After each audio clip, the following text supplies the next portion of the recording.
an ancient land. Life is tough if you live in a fantasy land. Oh yeah, things might be okay for a little while, but then of course some big evil shadowy thingy comes along and everyone's at risk. But wouldn't you know, the great heroes happen to be elsewhere. Maybe they're at Gen Con.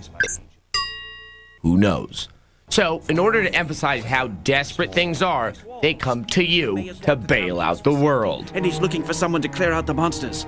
It's time to prove yourself. That's how the expansion pack, Dungeon Siege Legend of Aranna begins, and it's safe to say it won't carve new territory in the fantasy writing department. But as a game, it's got something going for it. If you haven't played Dungeon Siege before, you might think it's just a Diablo clone. It does follow the conventions: fight beasts outdoors, collect loot, go in dungeon, fight beasts in dungeon, collect loot. It does have a little more going for it. Primarily, it's really pretty. The beautiful environments will keep you coming back to see what's next. Also, the game has no loading screen, so once you start playing, all you do is play. Although, how you play might bother some people. Rather than clicking on the enemy to attack like a twitching idiot, you just select your hero and set them upon an enemy. From that point, the game just automates and you primarily monitor health. You can adjust how aggressive your characters are and the formation of your party, but if you like a little more interactivity in your games, you may need some tiddlywinks on hand to keep yourself busy. Though the biggest issue with Legend of Aranna is the lack of variety of monsters. There are a good number of them, but at any given time, there's only a handful of types. Like here. It's some big spiders.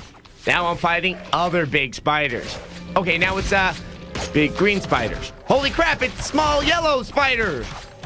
And it's half man, half spider spiders. But hold on, it's a really big old spider that farts out small purple glowing spiders.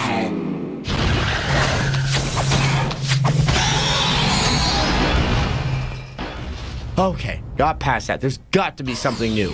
It's giant rats. Unlike the medieval Orkin man.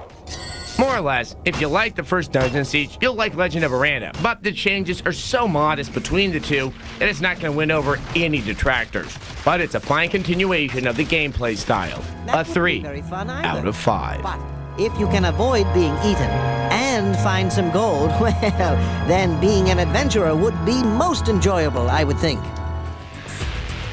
Okay, so, I don't know, how about an RPG where you don't fight grass and spiders? Is that too much to ask? How about a volleyball title without breast physics? Is that too much to ask? Oh, yes. Yes, it is. In a moment, it's